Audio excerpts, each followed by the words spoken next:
دوستو، قدیم یونان میں سقراط کے زمانے میں افلاطون نامی ایک شخص رہتا تھا۔ ایتھنز کے ایک ممتاز اور بااثر خاندان میں پیدا ہونے والے افلاطون سے توقع کی جاتی تھی کہ وہ اپنے والد کے نقش قدم پر چلتے ہوئے ایک سیاستدان بنیں گے، تاہم قسمت اس کے لیے دوسرے منصوبے تھے۔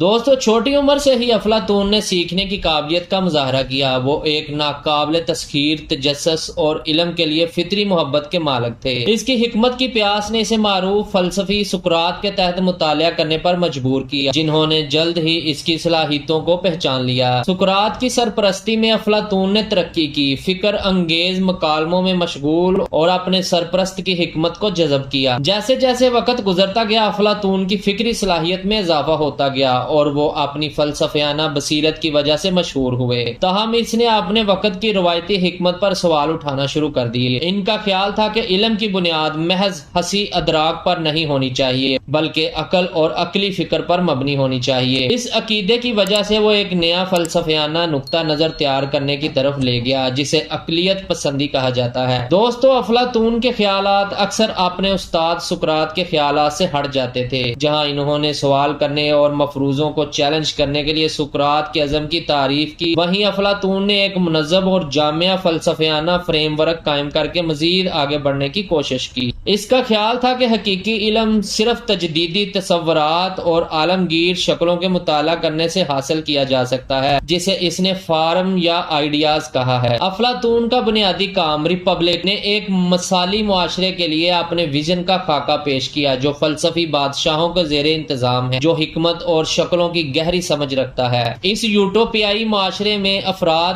اپنی بنیادی خواہشات سے بالاتر ہو کر عقل اور انصاف سے رہنمائی حاصل کریں گے اور عظیم تر بھلائی کے لیے جدوجہد کریں گے۔ اپنے بنیادی خیالات کے باوجود افلاطون کو اپنے کچھ ہم عصروں کی طرف سے مزاحمت اور تنقید کا سامنا کرنا پڑا۔ اس کے نظریات نے روایتی عقائد کو چیلنج کیا اور کچھ نے اس کے خیالات کو ناقابل عمل اور حد سے زیادہ مثالی کے طور پر دیکھا۔ اس کے باوجود افلاطون اپنے عقائد پر ثابت قدم رہے اور اپنی فلسفیانہ تعلیمات کو فروغ دیتے رہے۔ اپنی پوری زندگی میں افلاطون نے علم کی تلاش میں اور مختلف ثقافتوں سے تعلق رکھنے والے اسکالرز کے ساتھ فلسفیانہ بحث و مباحثے میں بہت زیادہ سفر کیا۔ اس کا سفر اسے مصر، فارس اور یہاں تک کہ ہندوستان تک لے گیا۔ راستے میں اس نے مختلف نظریات کو جذب کیا اور انہیں اپنے ارتقاء پذیر فلسفے میں ضم کیا۔ دوستو، افلاطون کی سب سے اہم شراکت ان کی تھیوری آف فارمز تھی۔ افلاطون کے مطابق جس مادی دنیا کو ہم اپنے حواس سے دیکھتے ہیں وہ محض حقیقی دنیا کا عکس ہے۔ یہ شکلیں حتمی حقیقت کی نمائندگی کرتی ہیں